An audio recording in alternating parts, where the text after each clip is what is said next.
Raichur August 30 ಸಾರ್ವಜನಿಕ ಅಹವಾಲು ಸ್ವೀಕಾರ ಕುಂದುಕೊರತೆ ಬಾಕಿ ಅರ್ಜಿಗಳ ವಿಚಾರಣೆಗಾಗಿ ಆಗಸ್ಟ್ 28ರಿಂದ ಆಗಸ್ಟ್ 30ರವರೆಗೆ 3 ದಿನಗಳ ಕಾಲ ರಾಯಚೂರು ಜಿಲ್ಲಾ ಪ್ರವಾಸದಲ್ಲಿದ್ದ ಉಪ ಲೋಕಾಯುಕ್ತರಾದ ನ್ಯಾಯಮೂರ್ತಿ ವಿ ವೀರಪ್ಪ ಅವರು ಒಟ್ಟು 24 ಕಡೆಗಳಿಗೆ ಅನಿರೀಕ್ಷಿತ ಭೇಟಿ ನೀಡಿ 18 ಸುಮೋಟೋ ಕೇಸ್ ದಾಖಲಿಸಿದ್ದಾರೆ. ಆಗಸ್ಟ್ 28ರಂದು ಮೊದಲನೇ ದಿನ ಬೆಳಗ್ಗೆ 6:30ರಿಂದ ಆರಂಭಿಸಿ ರಾತ್ರಿ 9:30ರವರೆಗೆ ಅನಿರೀಕ್ಷಿತ ಭೇಟಿ ಮುಂದುವರೆಸಿ ಮೊದಲನೇ ದಿನವೇ 14 ಸುಮೋಟೋ ಕೇಸ್ ದಾಖಲಿಸಿದ್ರು. ಮಳೆಯಲ್ಲೂ ಅನಿರೀಕ್ಷಿತ ಭೇಟಿ ಮುಂದುವರೆಸಿ ಹಾಸ್ಟೆಲ್ಗಳಿಗೆ ಭೇಟಿ ಮಾಡಿ ವಸತಿ ನಿಲಯಗಳ ವಿದ್ಯಾರ್ಥಿಗಳ ಕುಂದುಕೊರತೆಗಳನ್ನು ಆಲಿಸಿದ್ರು. ಎರಡನೇ ದಿನ ಆಗಸ್ಟ್ 29ರಂದು ಮತ್ತು ಕೊನೆಯ ದಿನ ಆಗಸ್ಟ್ 30ರಂದು ಸಹ ಬೆಳಗ್ಗೆ 7 ಗಂಟೆಯಿಂದ ಬೆಳಗ್ಗಿನ 10 ಗಂಟೆಯವರೆಗೆ ವಿವಿಧೆಡೆ ಸಂಚರಿಸಿ ಲೋಪ ಕಂಡು ಬಂದ ಕಡೆಗಳಲ್ಲಿ ಸುಮೋಟೋ ಕೇಸ್ ದಾಖಲಿಸಿ ಅಧಿಕಾರಿಗಳು ಮತ್ತು ಸಿಬ್ಬಂದಿಗಳಿಗೆ ಬಿಸಿ ಮುಟ್ಟಿಸಿದ್ರು. ಈ ಕಾರ್ಯಾಚರಣೆಯಲ್ಲಿ ಉಪ ಲೋಕಾಯುಕ್ತರಾದ ಬಿ ವೀರಪ್ಪ ಅವರೊಂದಿಗೆ ಬೆಂಗಳೂರಿನ ಉಪ ಲೋಕಾಯುಕ್ತ ಕಚೇರಿಯ ಅಪರ ನಿಬಂಧಕರು ಆಗಿರುವ ನ್ಯಾಯಾಧೀಶರಾದ ರಮಾಕಾಂತ ಚೌಹಾಣ್, ಶಿವಾಜಿ ಅನಂತ ನಲವಾಡೆ, ಉಪ ನಿಬಂಧಕರು ಆಗಿರುವ ನ್ಯಾಯಾಧೀಶರಾದ ಅರವಿಂದ, ಗೌರವಾನ್ವಿತ ಹಿರಿಯ ದಿವಾಣಿ ನ್ಯಾಯಾಧೀಶರಾದ ಎಚ್.ಎ. ಸಾತ್ವಿಕ್, ರಾಯಚೂರು ಲೋಕಾಯುಕ್ತ ಪೊಲೀಸ್ ಅಧೀಕ್ಷಕರಾದ ಸತೀಶ್ ಬಿ. ಚಿಟುಗುಬ್ಬಿ, ಕರ್ನಾಟಕ ಲೋಕಾಯುಕ್ತದ ಡಿಎಎಸ್ಪಿಗಳಾದ ರವಿ ಪುರುಷೋತ್ತಮ, ವಸಂತಕುಮಾರ, ಪೊಲೀಸ್ ನಿರೀಕ್ಷಕರಾದ ಕಾಳಪ್ಪ ಬಡಿಗೇರ, ಚಂದ್ರಪ್ಪ, ಸುನಿಲ್ ಮೇಗಲಮನಿ, ಶೈಲಜಾ, ನಾಗರತ್ನ ಹಾಗೂ ಲೋಕಾಯುಕ್ತ ಕಚೇರಿಯ ಸಿಬ್ಬಂದಿಗಳು ಭಾಗಿಯಾಗಿದ್ರು. ವರದಿಗಾರಲಾದಿನಿ ವೀರನಗೌಡ. ಅದಿಲ್ಲಿ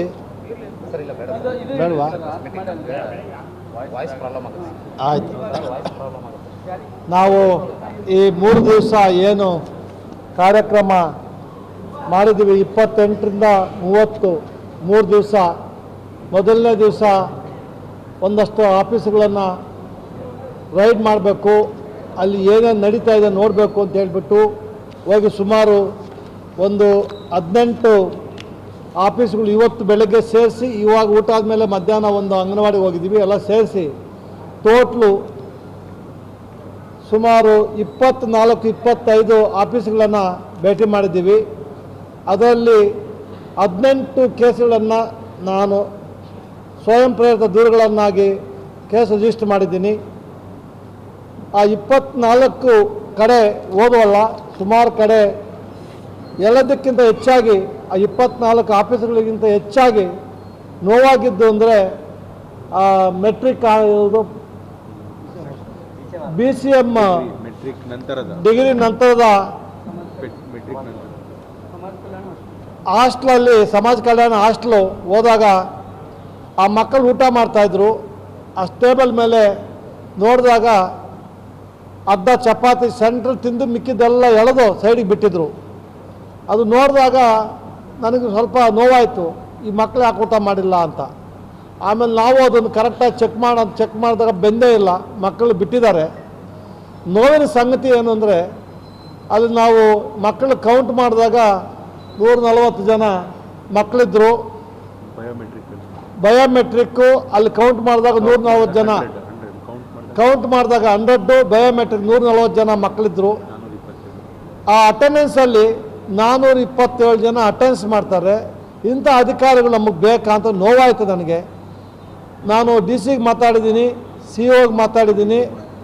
ಇಂಥ ಅಧಿಕಾರಿಗಳು ಮುಂದುವರಿಯೋಕ್ಕೆ ಅವಕಾಶ ಇಲ್ಲ, ಕಾನೂನುಬದ್ಧವಾಗಿ ಆಕ್ಷನ್ ತಗೋಬೇಕು ಅಂತ ಹೇಳಿದ್ದೀನಿ. ಅವರು ಕಾನೂನುಬದ್ಧವಾಗಿ ಅವ್ರ ಮೇಲೆ ಆಕ್ಷನ್ ತಗೊತಾರೆ. ಇವತ್ತು ನಾಳೆ ಆಗುತ್ತೆ ಅದು. ನನಗೆ ಅವ್ರ ಮೇಲೆ ಭರವಸೆ, ಅಧಿಕಾರಿಗಳ ಮೇಲೆ ಭರವಸೆ ಇದೆ.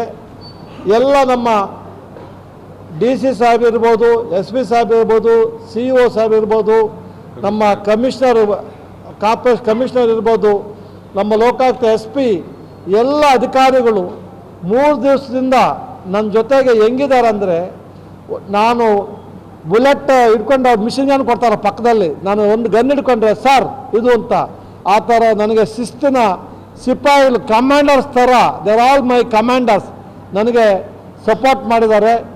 ಜೊತೆಗೆ ಅದೆಲ್ಲರ ಜೊತೆಗೆ ನಮ್ಮ ಪತ್ರಿಕಾ ಮಾಧ್ಯಮದವರು ನನ್ನ ನಿಜವಾಗಲೂ ಸಂತೋಷ ಆಗುತ್ತೆ. ಯಾವ ಡಿಸ್ಟಿಕಲ್ಲೂ ಇಷ್ಟು 6 ಗಂಟೆಗೆ ಹೋದ್ರು ಬರ್ತೀರಾ, 1 ಗಂಟೆ ಊಟ ಮಾಡಿ ಬಂದರು, ನಿಮ್ಗೆ ಹೇಳ್ದೆ ಕೆಲ್ದು ಹೋದ್ರು ನೀವು ಕ್ಯಾಮ್ರಾ ಗನ್ ಹಿಡ್ಕೊಂಡು ಬಂದಂಗೆ ಎಲ್ಲ ಕ್ಯಾಮ್ರಾ ಹಿಡ್ಕೊಂಡು ಬರ್ತೀರಿ. ನಿಮ್ಮ ಸಮಾಜ ಕಾಳಜಿಗೆ, ನಮ್ಮ ಪತ್ರಿಕಾ ರಂಗದ ಎಲ್ಲ ಮಹನೀಯರಿಗೆ, ನಿಮ್ಮ ಸಮಾಜ ಕಾಳಜಿಗೆ ನಾನು ಅನೇಕ ಧನ್ಯವಾದಗಳು ಹೇಳೋಕ್ಕೆ ಇಷ್ಟಪಡ್ತೀನಿ. ನೋಡಿ, ಸುಮಾರು 628 ಕೇಸು, 503 ಕೇಸ್ ಬಂದಿದೆ. ಪ್ರವಚನ ಇದ್ರೆ ಯಾರೂ ಕೇಸ್ ಕೊಡೋಕ್ಕೆ ಬರ್ತಾ ಇರಲಿಲ್ಲ. ನಾವೇನಾದರೂ ಮಾಡ್ತೀವಿ ಅಂತ ಜನ ನಮ್ಮ ಮೇಲೆ ನಂಬಿಕೆ ಇಟ್ಕೊಂಡು ಬಂದಿದ್ದಾರೆ. ನಿನ್ನೆ ಇವತ್ತು ನಾವು ಒಂದು 125 case, total 628 case, highest in the Karnataka. ಯಾವ ಡಿಸ್ಟಿಕಲ್ಲಿ ಇಷ್ಟು ಬಂದಿಲ್ಲ. ನಾವು ತಂದಿದ್ದೀವಿ. ಅದೊಂದು ಪ್ರಾಮಾಣಿಕ ಪ್ರಯತ್ನ ಮಾಡಿ 171 ಕೇಸನ್ನು ಇಲ್ಲೇ ಇತ್ಯರ್ಥಪಡಿಸಿದ್ದೀನಿ, ನ್ಯಾಯ ಕೊಡಿಸಿದ್ದೀನಿ. ಅವ್ರು ಯಾರಾದರೂ ಆಫೀಸರ್ಗಳು ಮಾತಾಡ್ತಾ ಇದ್ದರೆ ಅವರ ಭ್ರಮೆ, ಅವರು ಒಂದು ದಿವಸ ಅನುಭವಿಸ್ಲೇಬೇಕಾಗುತ್ತೆ. ಕಾನೂನುಬದ್ಧವಾಗಿ ನಾನು ಆಕ್ಷನ್ ತಗೊಳ್ತೀನಿ. ಕಾನೂನು ಬಿಟ್ಟು ಅವ್ರು ಏನು ಮಾಡಿದ್ರೆ ಅವಕಾಶ ಕೊಡೋದಿಲ್ಲ. ಅವ್ರು ಏನು ಭ್ರಮೆ ಇದೆಯೇ ಅದು ಅವರು ನಿದ್ದೆಯಲ್ಲಿ ಮಾಡಿರ್ಬೇಕಷ್ಟೇ, ಕನಸು ಅಂದ್ಕೋಬೇಕು.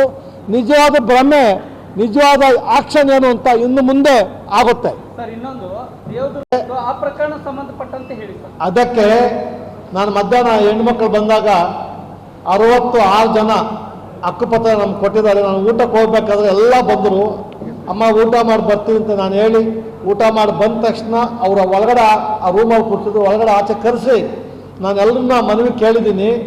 66 ಹಕ್ಕುಪತ್ರ ಕೊಟ್ಟಿದ್ದಾರೆ, ಇವತ್ತು ಪೊಸಿಷನ್ ಕೊಟ್ಟಿಲ್ಲ ಅಂತ. ಅದಕ್ಕೆ ಸುಮೋಟೋ ಕೇಸು ಅದು ಸೇರಿಸಿ ರಿಜಿಸ್ಟರ್ ಮಾಡಿದ್ದೀನಿ. ನಾನು ನಿರ್ದಾಕ್ಷಿಣ್ಯವಾಗಿ ಕಾನೂನು ಪ್ರಕಾರ ಏನು ನಮ್ಮ ಲೋಕಾಯುಕ್ತ ಕಾನೂನು ಅವಕಾಶ ಇದೆಯೋ ಅದ್ರ ಪ್ರಕಾರ ಆಕ್ಷನ್ ತಗೊಳ್ತೀನಿ. ಅವ್ರು ನ್ಯಾಯಗೋಸ್ಕರ ಪ್ರಾಮಾಣಿಕ ಪ್ರಯತ್ನ ಮಾಡ್ತೀನಿ. ಅವರು ಆ ಥರ ಏನಾದರೂ ಸುಳ್ಳು ಹಕ್ಕುಪತ್ರ ಕೊಟ್ಟಿದ್ರೆ ಕನ್ಸರ್ನ್ ಅಧಿಕಾರಿಗಳು, ಆಗಿನ ಅಧಿಕಾರಿಗಳು ಯಾರಿದ್ದಾರೆ, ತಹಸೀಲ್ದಾರ್ ಇರ್ಬೋದು, AC ಇರ್ಬೋದು, DC ಇರ್ಬೋದು, then government cheating the public ಅಂತ ಕೇಸ್ ರಿಜಿಸ್ಟರ್ ಮಾಡ್ತೀನಿ. ಆ ಗೌರ್ಮೆಂಟ್ ಮೇಲೆ, ಅಧಿಕಾರದ ಮೇಲೆ ಯಾರು ಬಿಡೋ ಪ್ರಶ್ನೆನೇ ಇಲ್ಲ. ಅವ್ರ ನ್ಯಾಯ ಕೊಡ್ಸೋಕ್ಕೆ ಪ್ರಾಮಾಣಿಕ ಪ್ರಯತ್ನ ಮಾಡ್ತೀನಿ. ಪ್ರಾಮಾಣಿಕ ಪ್ರಯತ್ನ ಮಾಡಿ ನ್ಯಾಯ ಕೊಡೋಕ್ಕೆ ನಾನು ಪ್ರಯತ್ನ ಮಾಡ್ತೀನಿ. ನಾನು ಇವಾಗ ಹೇಳ್ತಾ ಇರೋದೇ, ಹಕ್ಕುಪತ್ರ ಕೊಟ್ಟಿದ್ದಾರೆ, ಅವ್ರ ಜಾಗ ಕೊಟ್ಟಿಲ್ಲ. ಅವ್ರ ಜಾಗ ಕೊಡಲೇಬೇಕು. ಕೊಡಲಿಲ್ಲ ಅಂದರೆ ನಾನು ಅವ್ರಿಗೆ ಬಿಡಲ್ಲ. ಕನ್ಸರ್ನ್ ತಹಸೀಲ್ದಾರ್ ಅಷ್ಟೊಂದು ಜೈಲಿಗೆ ಹೋಗ್ಬೇಕಾಗುತ್ತೆ. ಇದನ್ನು ನಾನು ಗೌರ್ಮೆಂಟ್ ನೋಟಿಸ್ ತರ್ತೀನಿ. 66 ಜನಕ್ಕೆ ಹಿಂಗೆ ಮಾಡಿದಿರಾ, ನಿಮಗೆ ತಾಯಿರಿದೆ ಇಲ್ವಾ ಅಂತೇಳಿ ರಿಪೋರ್ಟಲ್ಲಿ ಕಳಿಸ್ತೀನಿ. ಅದು ರಿಪೋರ್ಟ್ ಮಾಡ್ತೀನಿ. ಇಂಥ ಇನ್ಸಿಡೆಂಟ್ಗಳು ಸುಮಾರು ಬರ್ತವೆ, ಇದೊಂದೇ ಅಲ್ಲ. ನಾನು ನಿಮ್ಗೆ ಹೇಳ್ಬೇಕಾಗುತ್ತೆ. ತುಮಕೂರಲ್ಲಿ ಒಂದು ಇನ್ಸಿಡೆಂಟ್ ಆಯಿತು. RTO ಅಧಿಕಾರಿ ಆಫೀಸ್ಗೆ ಹೋದಾಗ ಸುಮಾರು 29,000 FC ಎಕ್ಸ್ಪೈರ್ ಆಗಿಬಿಟ್ಟಿದೆ. ಅದರಲ್ಲಿ 250 ಸ್ಕೂಲ್ ಬಸ್ಸುಗಳು ಹೆಚ್ಚು ಕಮ್ಮಿ ಆದರೆ ಮಕ್ಕಳು ಇನ್ಶೂರೆನ್ಸ್ ಕೊಡಲ್ಲ. ಯಾರಾದರೂ ಒಂದು ಬಸ್ ಆಕ್ಸಿಡೆಂಟ್ ಆದರೆ ಇನ್ಶೂರೆನ್ಸ್ ಇಲ್ಲ ಅಂದರೆ ಯಾವನು ಕೊಡಲ್ಲ, ಓನರ್ ಸಿಗಲ್ಲ. ಅದಕ್ಕೆ ನಾನು ಕೇಸ್ ರಿಜಿಸ್ಟರ್ ಮಾಡಿದ್ದೀನಿ.